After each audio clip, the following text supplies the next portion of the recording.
asalaamaaleykum mbokk yi tey la gaaw fukki fan ak juróom-ñaar ci weeru diggi gàmmu ci atum junni ak ñeenti téeméer ak ñeent fukk ak ñett ci gàddaay yonente bi sallallahu alayhi wa sallam dëppoo ñaar fukki fan ak juróom ci weeru sàttumbar ci atum ñaari junni ak ñett ak benn fukki fan ak juróom-ñaar bokkul ci lim yu fàtt yi lim bu rafet la kon tey ci gaawu bi rafet na ci lépp. li ñu ciy tere rek wattandiku moom gaawu mooy ku ca sangu wala ku ca fóot. li ñu ci gën a taamu mooy ku ca watu.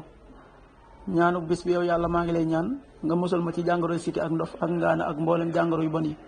allahumma inni a'udhu bika min albarasi wal junooni wal judaam wa min sayil asqaam.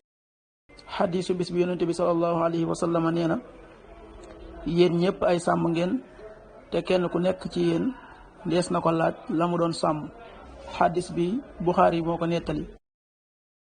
qaala rasulullahi sallallahu alayhi wa sallam kullukum raa'in wa kullukum mas'ulun an ra'iyati rawaahul Buxaari. waxtu julli suba waxtoom dana tàbbi juróomi waxtu wu tegal ñeent fukki simili, tisbaar benn waxtu wu tegal ñaar fukki simili ak juróom yu toftal fanweeri saa, takkusaan ñeenti waxtu wu tegal ñaar fukki simili ak juróom yu toftal fanweeri saa, timis juróom-ñaari waxtu wu tegal ñetti simili, gee juróom-ñetti waxtu wu tegal fukki simili ak ñeent. loolu mooy waxtu julli ci Touba ak li ko wër. bu fekkee nekkoo Touba soo ko féetee penku ñaar fukk ak juróom-ñaari kilomètres yu ne wàññil benn simili, soo ko féetee sowwu ñaar fukk ak juróom-ñaari kilomètres yu ne yokkal benn simili, soo ko féetee gànnaar wala Saalum téeméeri kilomètres yu ne yokkal benn simili. jant bi dana fenk juróom benn waxtu wu tegal juróom fukki simili ak juróom-ñaar, di so juróom benn waxtu wu tegal juróom fukki simili ak juróom-ñeent. yàlla na nu yàlla nangul te nangul leen amin.